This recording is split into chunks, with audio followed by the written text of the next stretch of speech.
Proverbs chapter 31, verses 8 to 9. Speak up for those who cannot speak for themselves, for the rights of all who are destitute.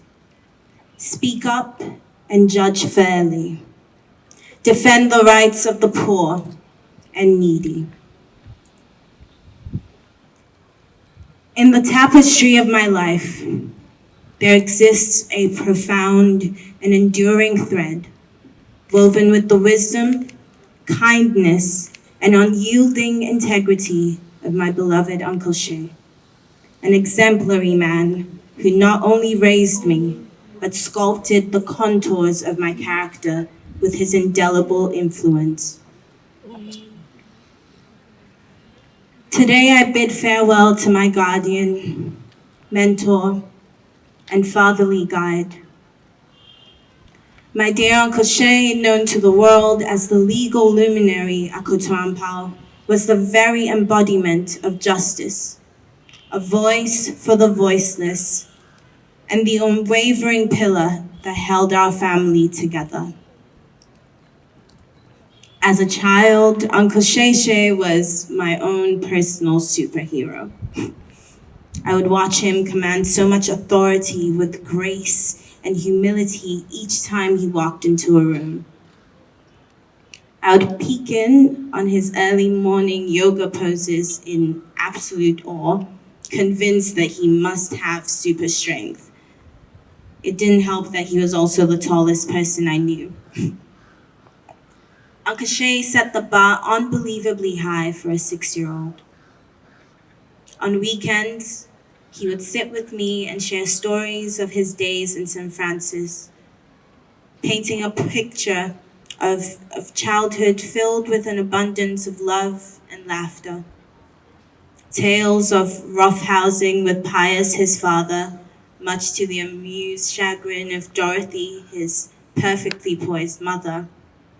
Memories of how he and his siblings spent summers reenacting scenes from cowboy films or putting on plays in the garden at the direction of his parents. And his time in England, playing with bows and arrows as he and his new friends fought over who would be Robin Hood. And if you haven't guessed by now, he was always Robin Hood. His smile was brightest when he spoke of his mother and her perfect dinners. I'm still convinced no one's cooking ever compared in his eyes. These beautiful stories paved the way for our own adventures. Afternoon tickle fights and Robin Hood-style ambushes that dissolved into laughter. Echoes of love reverberating through our home in North Kanishi. As I got a bit older, our shared love for literature became a cornerstone of our relationship. From the evocative pages of Ama Ataidu's Changes, a Love Story, to the profound insights found in Lord Dennin's The Due Process of Law. He broadened my horizons with books that transcended the ordinary, at least to my 9-year-old mind. I still remember the day it all began. He got home earlier than usual one day from work to find me reading one of the books I had stolen from his bookshelf and spent the next hour quizzing me on what I had read. The very next day, he surprised me with entire collections, Shakespeare's poetic verses, Chinua Achebe's gripping narratives, and as many Arthur Conan Doyle books he could find, urging me to explore the worlds within their pages. The bookshelves in his room now became a treasure trove that he willingly shared, asking me to embark on literary journeys that mirrored the complexities of life. Uncle Shay acknowledged that while I had lived a somewhat sheltered life, learning of how other lived experiences and points of view would allow me to discover realities I otherwise never could. That was Uncle Shay in a nutshell, constantly trying to understand the plights of people whose shoes he could never walk in. Through these shared memories, he not only nurtured my intellectual curiosity, but also instilled in me a deep appreciation for the power of words to shape minds and hearts.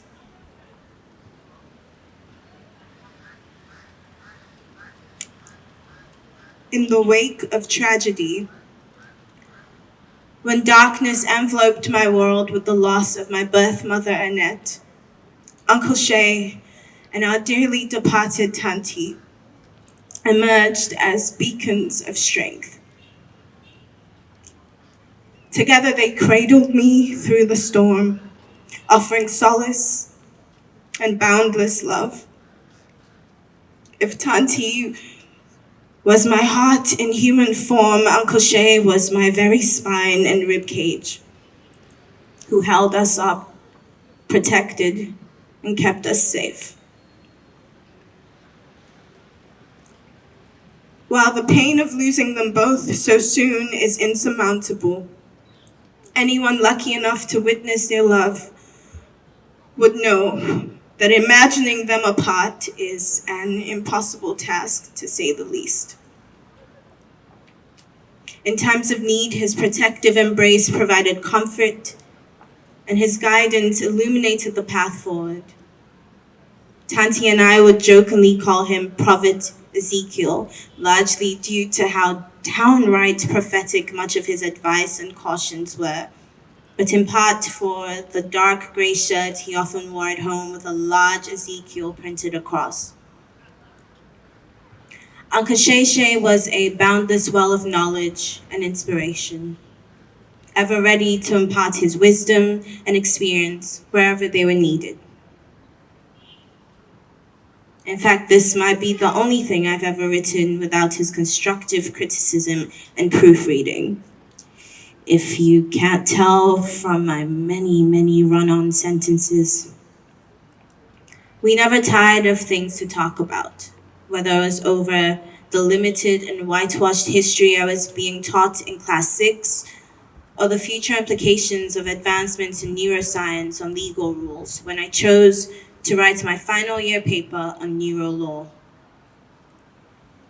I owe so much of my life to the man who taught me the value of education and a hunger for knowledge, whose life exhibited the essence of living in service to others, the transformative power of generosity, and the importance of tolerance and acceptance. Our bond was further nurtured in the melodies of jazz and found its crescendo in the soulful notes of Natalie Cole's Unforgettable. On car rides, we'll sing along to the music, creating our own symphony of love and everlasting memories. I can still hear him now. Unforgettable, that's what you are. On car rides, as we'll sing, Uncle Shay also encouraged me to follow my creative pursuits, whether they were in music, art, or cinema. From buying my first keyboard and negotiating nearly all of my artist contracts, to attending plays, screenings, and award shows. He was my steadfast supporter, my anchor in the tempest of life. At home, he was our mediator, always seeking to resolve any issues that arose, and advising each of us on the importance of unity and compassion for one another. His love for family was not a mere sentiment, it was a profound commitment that manifested in every action, every word of encouragement in every interaction. Within and beyond his professional life, he truly was a paragon of justice. Echoing the wisdom of Lord Denon, the law should be a shield for the oppressed, not a sword for the oppressor. Exemplifying true altruism, he worked tirelessly and thanklessly to protect the rights of the oppressed and marginalized in society. In fact, when I was asked to accept his National Honors Order of the Volta Companion Award on his behalf, while it was a joyful day, I was deeply saddened that he couldn't be there to finally receive an award for the hard work that he did throughout his life in this country. We owe him a great deal. My dear Uncle Shay, my sweetest of hearts, my college master, my oga at the top. This is usually when he would tilt his head back with an amused grin and say, "Yes, little girl, what do you want?" Today, however, I want nothing more than to be able to hold you again. To hear you correct my grammar in the middle of a conversation. To hear you hum along to Aretha Franklin's greatest hits, or tell me, "Thea, but you dying, you're working yourself up," when I'm being too high-strung. I'd give anything to hear you make the most anxiety-inducing noises, only to run to your room and find out it was because of a bad play in a football game, or because you got too excited watching one of your favorite Nigerian films. I wish you could have stayed longer to see the fruit of all your labor. To finally take those years of vacation time that you instead spent working on countless pro bono cases.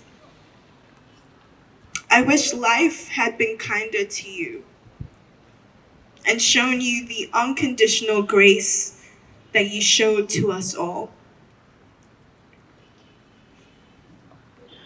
Your outstanding life brings truth to the Latin phrase, "Ignus impert miseria fortis viro," which translates to "fire provides proof of gold, adversity, proof of strong men."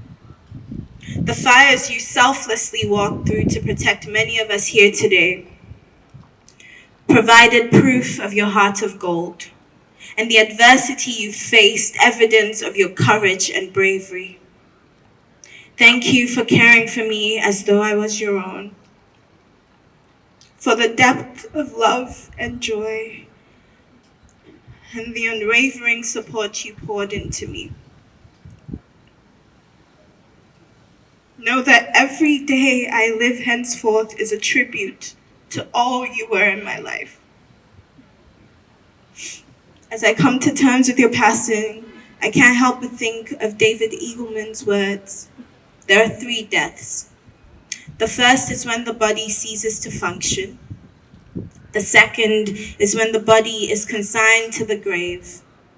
The third is the moment, sometime in the future, when your name is spoken for the last time.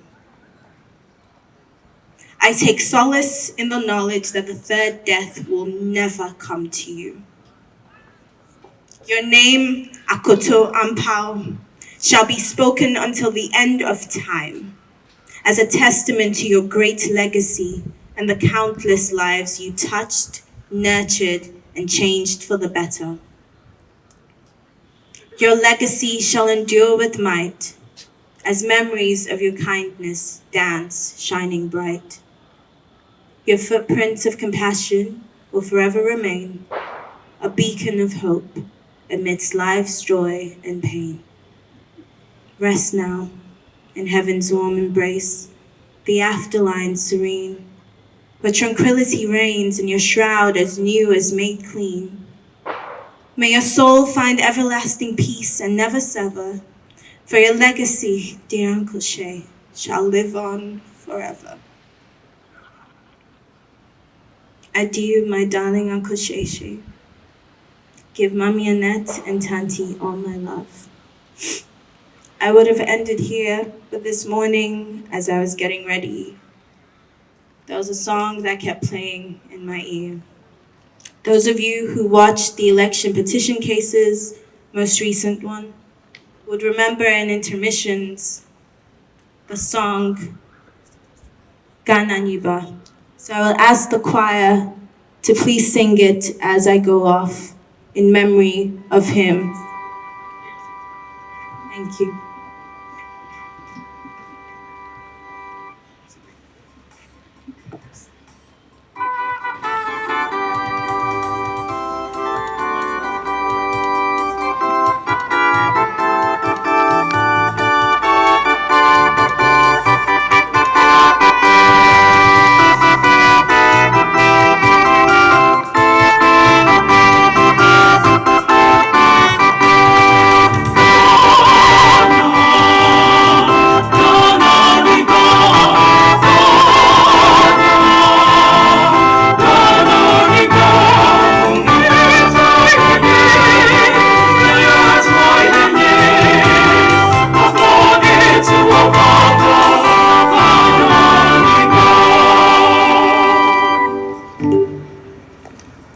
Tributes from siblings.